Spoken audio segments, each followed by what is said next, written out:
মঙ্গলবার শান্তিপূর্ণ রংদোল উৎসবে অশান্ত হয়ে উঠল নদিয়ার কৃষ্ণনগরের ১১ নং ওয়ার্ডের মনীন্দ্রপল্লী রায়পাড়া ঘাটলেন এলাকা। রাজ বিশ্বাস নামে এক যুবকের মাথায় ধারালো অস্ত্রের কোপ বসিয়ে দেয় একদল যুবক। আশঙ্কাজনক অবস্থায় হাসপাতালে ভর্তি ওই যুবক ঘটনায় এলাকায় চাঞ্চল্য ছড়িয়েছে। আহত রাজের মা রিঙ্কু বিশ্বাস মোট ১২ জনের বিরুদ্ধে কৃষ্ণনগর কোতোয়ালি থানায় লিখিত অভিযোগ দায়ের করেছেন।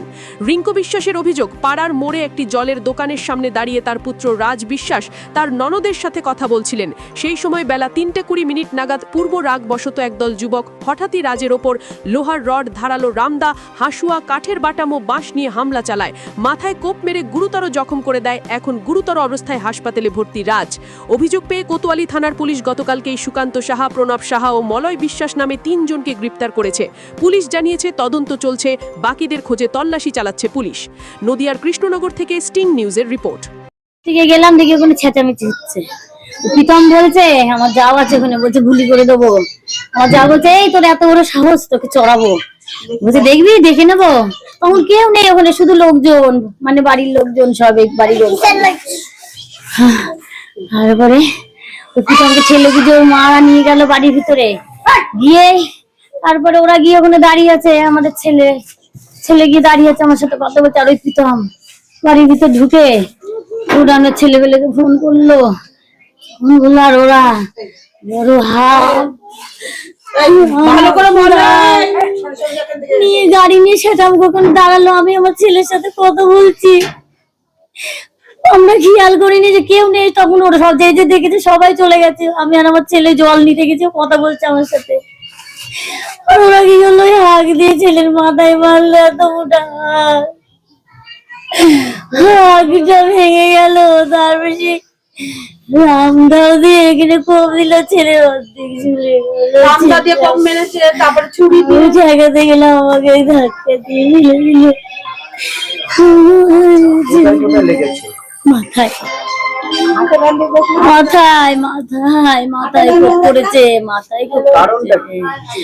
কারণটা এদের পুরোনো মনে হয় কি আছে, আমি তো জানি না।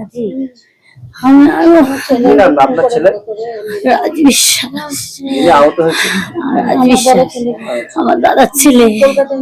আপনার নাম? আমি জানি না কিছু, আমি বাড়িতে ছিলাম।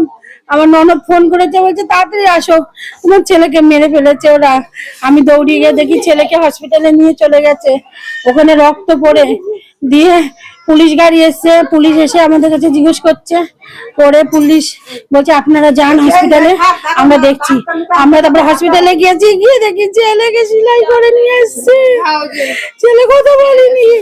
ডাক্তার বলছে কি যে ওকে তাড়াতাড়ি কলকাতায় নিয়ে যেতে হবে, না হলে ৮ ঘন্টার মধ্যে কিছু হয়ে যাবে। ও শিরা কেটে গেছে মাথা,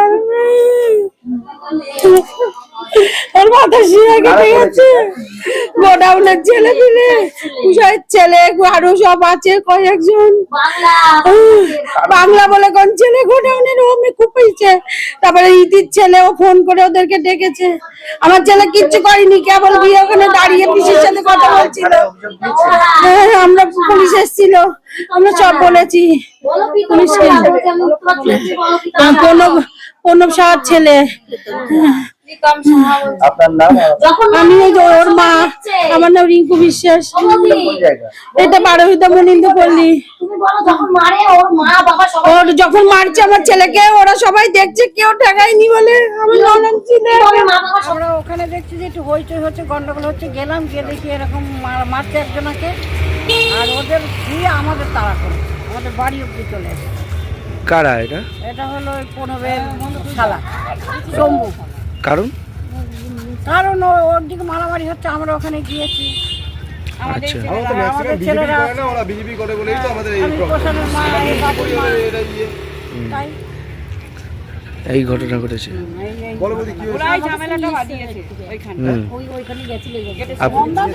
গেটের সামনে হয়েছে, মানে এরা কোথায় থাকে এরা? আচ্ছা আচ্ছা আচ্ছা। থানায় অভিযোগ করেছেন আপনারা?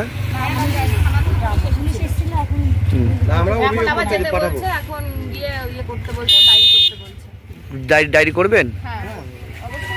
গাড়ি করবেন এরকম প্রত্যেকবার যদি এরকম হয় এরকম তাহলে ঝামেলা গাড়ি হচ্ছে, করবেন না। আমরা কি করে বাঁচবো? পাড়ার মানুষজন আমার হাতে ওপেন থ্রেট দিচ্ছে যে গুলি করে দেবো। সবাইকে হুমকি দেয়, পাড়ার মধ্যে হুমকি দেবে, কাউকে শান্তি করে বাস করতে দেবে না।